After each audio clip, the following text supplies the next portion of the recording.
So in our last video, we talked about how states use arms control to try to mitigate the security dilemma and avoid conflict and avoid the expense of preparing for conflict. In this video, we're going to talk about another way or set of ways in which states try to reduce the security dilemma in ways that therefore hopefully preserve peace or build peace where they don't have it. So we'll start out, we'll really focus on peacekeeping in this. We'll talk a little bit about what we call peacemaking as well, although that gets discussed pretty thoroughly in the textbook. So peacekeeping, what is it? Basically, peacekeeping is when it helps maintain a ceasefire that has already been agreed. And this is an essential point. Peacekeeping really only works when there's already been an agreement to stop fighting. Or at least an agreement in principle. It doesn't mean the fighting has to be stopped, but it means the two sides are willing to stop fighting if they can be reassured that stopping the fighting is not going to work against them. And so this is what peacekeeping does. It helps reassure two sides in either a civil war or an international war that if they stop fighting, it's not going to work out to their disadvantage.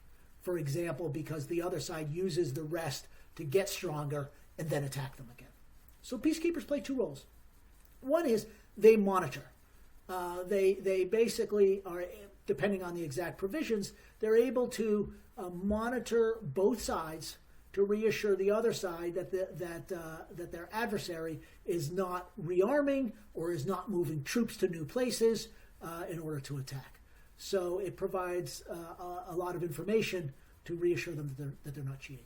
But the other is it often renews the costs. It raises the costs of renewing conflict, because oftentimes what was done with peacekeepers is that they are actually put in between the warring sides. Right, the warring sides will withdraw 1 mile or 10 miles or something from some line of contact, and then the territory between them will be patrolled by peacekeepers. And what that means is, if you want to attack your adversary now, you've got to attack some international peacekeepers that are put there by the UN. And that, of course, can bring a whole lot more actors into the conflict against you if you do that.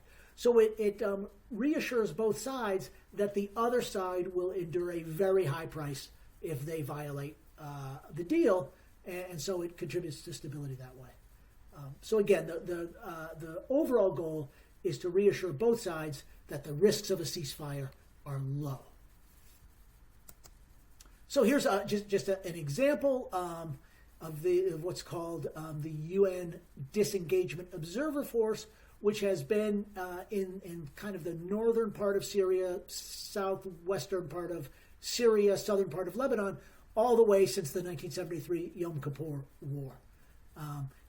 In that conflict, Israel had taken control of a chunk of territory known as the Golan Heights from Syria.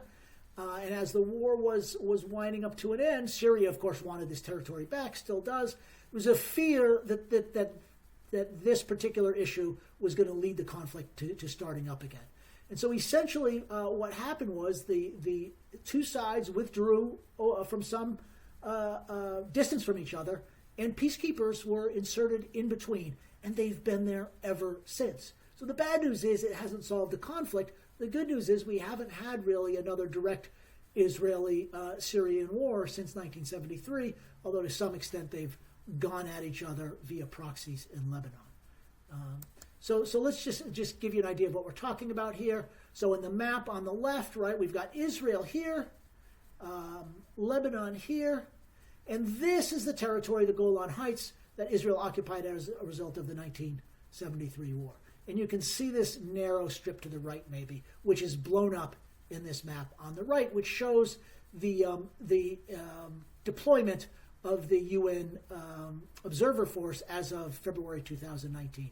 So literally then, these troops have gotten themselves, the UN peacekeepers are between these two adversaries. And so neither of those adversaries can attack one another without attacking these international forces, which nobody really wants to do. And that's why this has worked for just about 50 years now. Another example of a very different sort of peacekeeping force was in a civil war situation in El Salvador. El Salvador had a very long-running civil war that was ended with an agreement in December of 1991. and it involved the demobilization of the rebels, meaning they basically disassembled their army units and gave up their weapons, as well as disassembling some of the government police units that had been involved in fighting them. And the question was, how can each of these sides be sure that the other side is doing what they're doing? And so this peacekeeping force in El Salvador really was involved in overseeing and monitoring these demobilization of the rebels and these police units.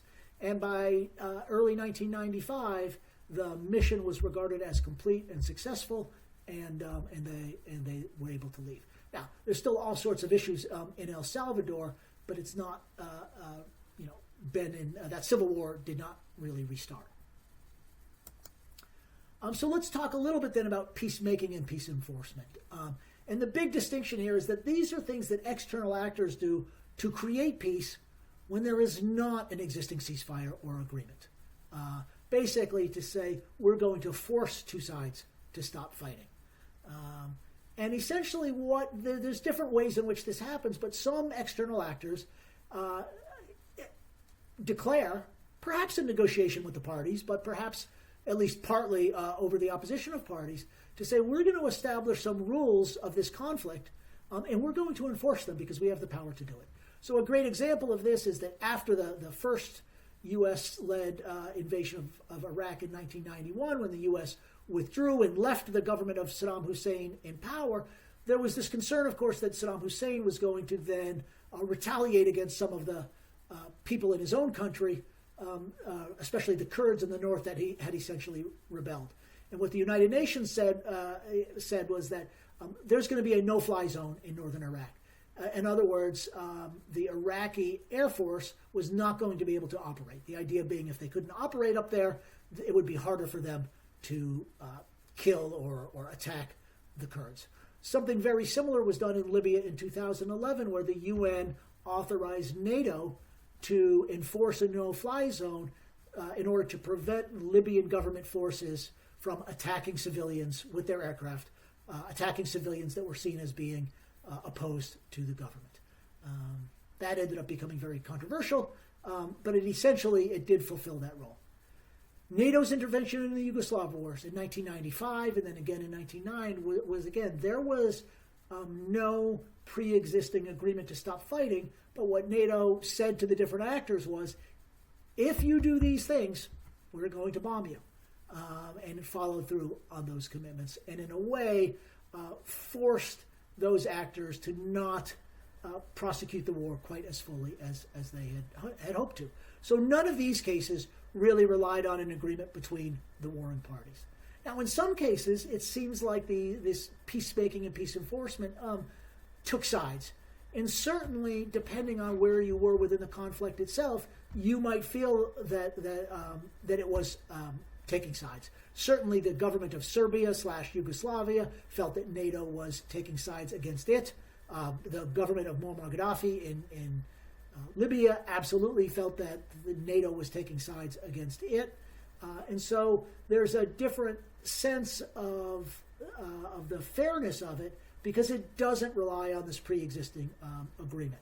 But what it's meant to do is to force two sides towards the negotiating table when, as things are, it seems that there's no way that they're going to get there.